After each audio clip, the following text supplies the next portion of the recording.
Imagine a tiny fire, not a blazing wildfire that clears a forest, just a small flame, barely noticeable, a single ember glowing in the dark. Now imagine that fire never goes out. Day after day, year after year, it just sits there, smoldering. Slowly, quietly, it begins to burn through your arteries, your brain, your joints, your liver. It even singes your very DNA. This isn't a scene from a science fiction movie. It's a biological reality called chronic inflammation. Unlike the redness and swelling you see after a cut, this kind of inflammation is silent. You can't feel it. You can't see it. It works in the background, a ghost in your own machine. Yet, this silent fire may be quietly increasing your risk of some of the most feared diseases of our time: heart disease, diabetes, arthritis, Alzheimer's, and even certain cancers. Today, we're shrinking down, going on a journey deep inside the human body. We're going to watch, at a microscopic level, how chronic inflammation slowly damages your cells and, most importantly, what you can do to help stop the fire before it spreads. First, let's be clear. Inflammation itself has a bad reputation, but it's not the enemy. Without it, you couldn't survive a single day. Think about the last time you scraped your knee. Within seconds, your body declared a state of emergency. Your immune system launched an inflammatory response. Blood vessels near the cut widened, creating a superhighway for healing cells to rush in. Elite immune cells arrived on the scene, fighting off any invading bacteria and clearing away damaged tissue. It's a beautifully coordinated, highly effective rescue mission. And once the job is finished, once the threat is gone and the tissue is repaired, the inflammation switches off. The system stands down. That's called acute inflammation. It's fast, it's temporary, it's absolutely essential for healing. It's the body's firefighter, putting out immediate threats and then going back to the station.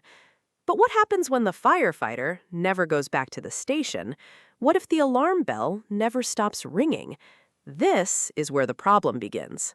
Instead of protecting your body, the system stays slightly activated every single day. This is chronic inflammation. Unlike an infection, there's no obvious pain, no fever, no swelling to alert you that something is wrong. Yet beneath the surface, your immune cells are in a state of constant low-level alert. They continue to release chemical messengers called cytokines. Think of cytokines as text messages between your cells. In an acute response, they send urgent, targeted messages like, "Send reinforcements to the left knee now!" But in a chronic state, it's as if millions of these messages are being sent continuously without a clear target. They create a constant buzz of background noise, keeping tissues all over your body in a perpetual state of low-grade alert. A helpful signal, when it never stops, becomes harmful static. So how does this constant static actually hurt you? Let's zoom in further. Inside a single healthy cell, it's a bustling city. The mitochondria, the cell's power plants, are humming along producing energy. The DNA in the nucleus is stable, holding your genetic blueprint. The cell membrane is a strong, secure border. Now, imagine that cell is living in a neighborhood where those inflammatory cytokines are constantly being released. Over months, then years, the cell starts to experience something called oxidative stress. This happens when there's an overload of unstable molecules called free radicals. You can think of these as tiny ricocheting bullets, and in a chronically inflamed environment, they are everywhere. These unstable molecules start colliding with everything in sight. They damage the proteins that act as the cell's machinery. They punch holes in the cell membrane. They damage the mitochondria, causing them to become sluggish and produce less energy. And most critically, they can even damage the DNA itself. Tiny breaks appear in the delicate strands of your genetic code. Over time, the cell's DNA repair systems become overwhelmed. The cell begins to age faster than it should. Eventually, some of these damaged cells give up. They stop dividing altogether. These are called senescent cells. You might think of them as retired cells, but they don't go quietly. Instead of just fading away, many of them become troublemakers. They start spewing out their own inflammatory chemicals, like a grumpy retiree yelling at the neighborhood kids.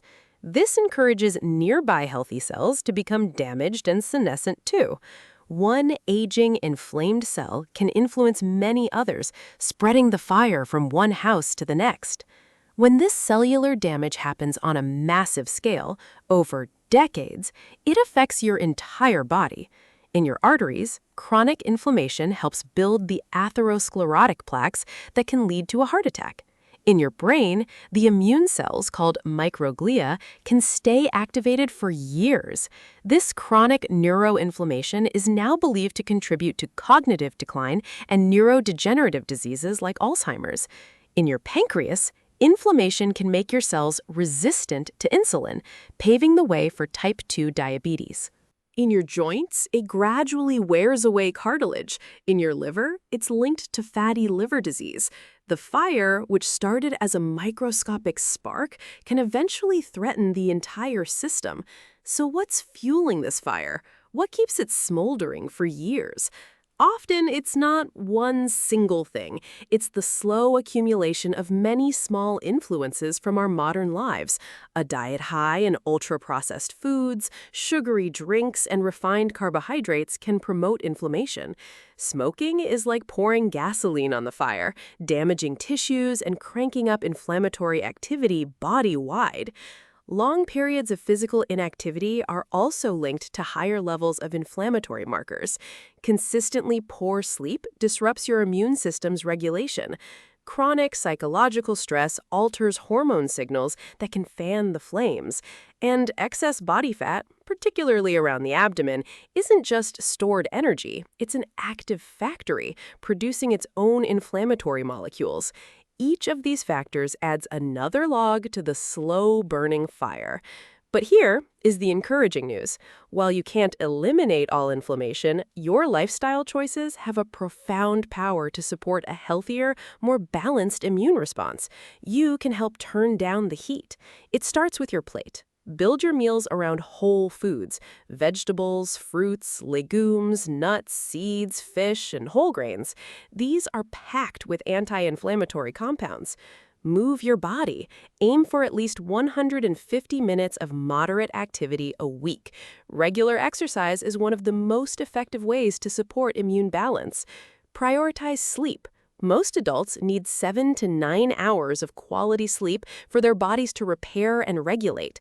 If you smoke, quitting is one of the single most powerful things you can do to reduce one of the strongest drivers of chronic inflammation. Maintain a healthy weight. For those with excess body fat, even gradual weight loss can significantly lower inflammatory signaling. And manage your stress.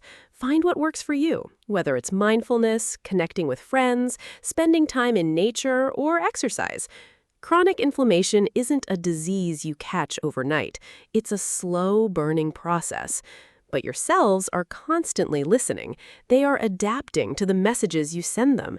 Every nutritious meal, every walk, every good night's sleep, every cigarette you don't smoke sends a message.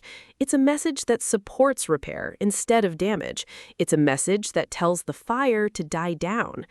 Protecting your health doesn't happen with one big decision. It happens with thousands of small ones, and those decisions begin today.